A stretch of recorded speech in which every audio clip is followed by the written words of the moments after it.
Look, over there, where the wall is broken.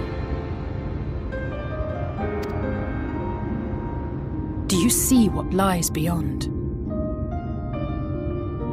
That's what the land became after the light flooded in. An empty white nothingness. Life cannot exist in such conditions.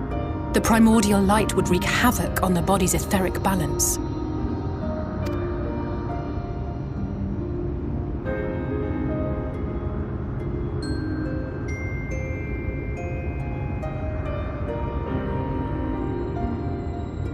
That nectarine you bought, it's Halric's favorite fruit.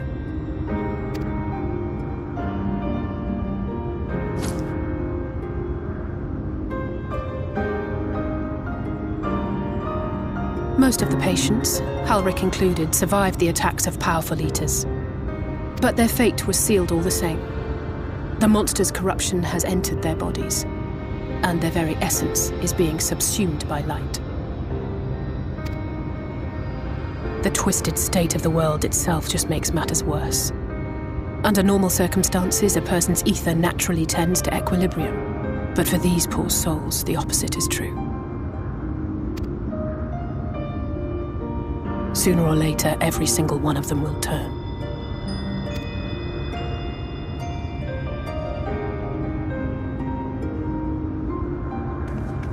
Tesleen and the patients, they all know this.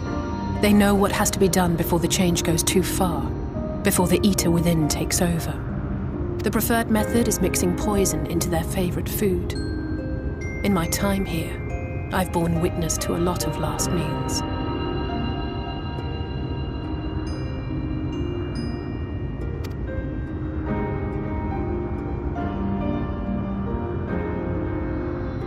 I feel just as helpless as before.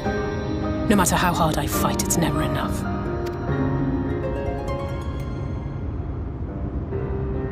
But it's a war I mean to wage, nonetheless. Speaking of wars, do you remember how I made you promise not to leave me and then promptly collapsed?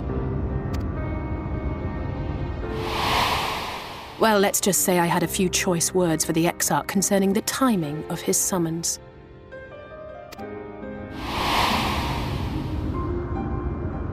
But even if the fault lay with someone else, I couldn't shake the feeling that I'd abandon you on the battlefield. So I swore that I'd make up for my absence there by making a difference here. And that's what keeps me moving forward, even when things seem hopeless.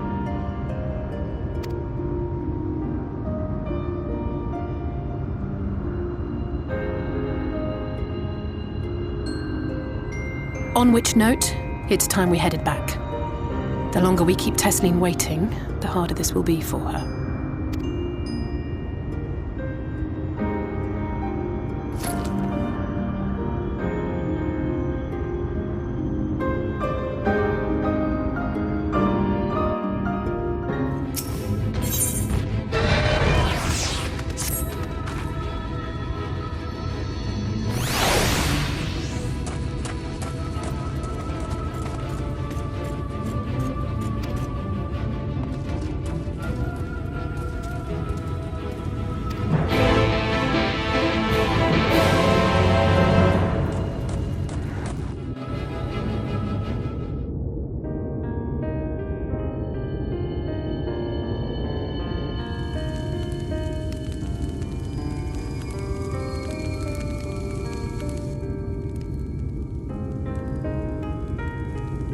Speak up if you'd like another helping.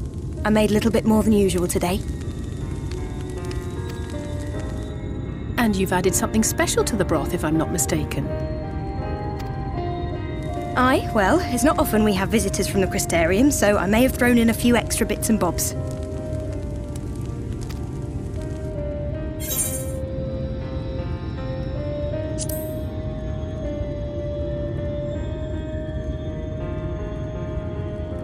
Oh, it's nothing, really. And we do so rarely have guests.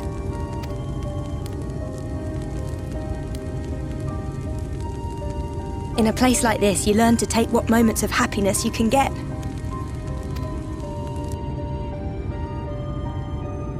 I remember when I first came here with my mother. She was showing the early signs.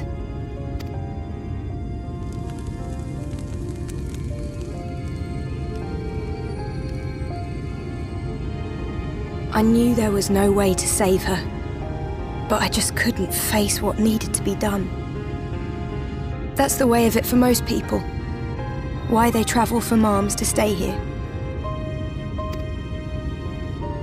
Beaten, broken souls come to wait out the inevitable, to receive the mercy of a painless death.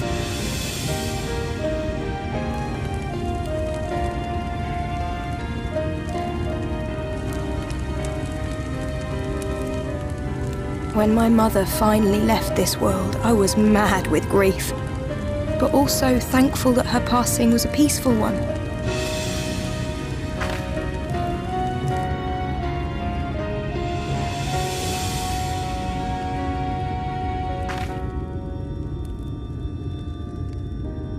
It's never easy, ending a life you've cared for, even when you believe they go on to a better place.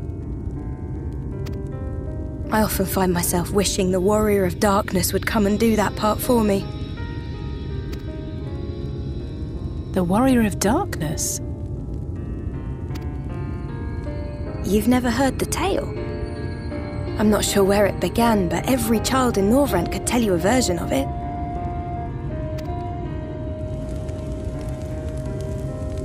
Warrior of Darkness, servant of death, take care of our souls at our dying breath. Let sinners and eaters of sin go with thee, that all may return to the sunless sea.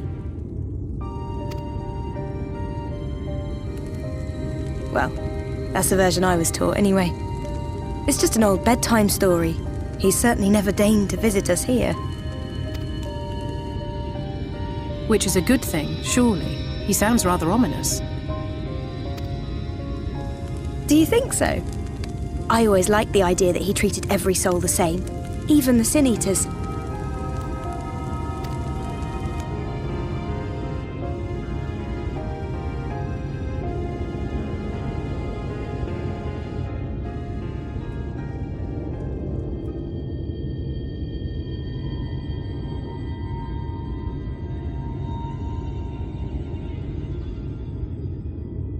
They're coming.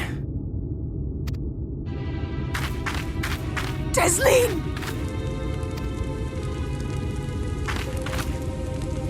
Have you seen Halric? I swear, I only took my eyes off him for a moment.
Any sign of him?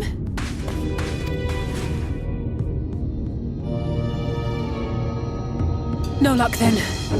But he surely can't have gone far. We should keep looking. The Sin Eaters are out in force, and if we don't find him soon, you can be sure they will.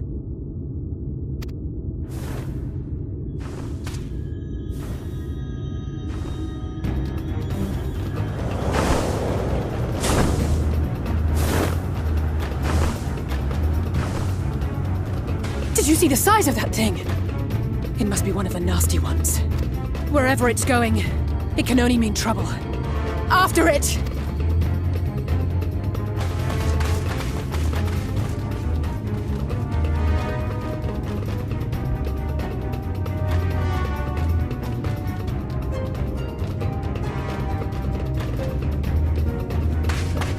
There it is! Is that... Oh no!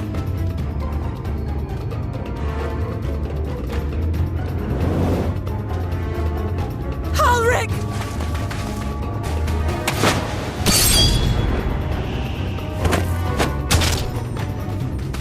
We have to run!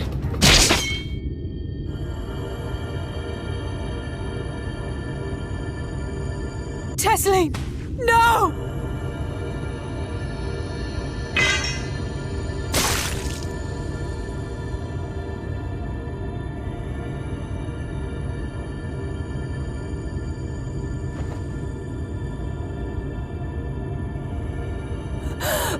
We all deserve happiness, wherever we can find it. The time left to you is precious. No one should die in pain. Mother, I...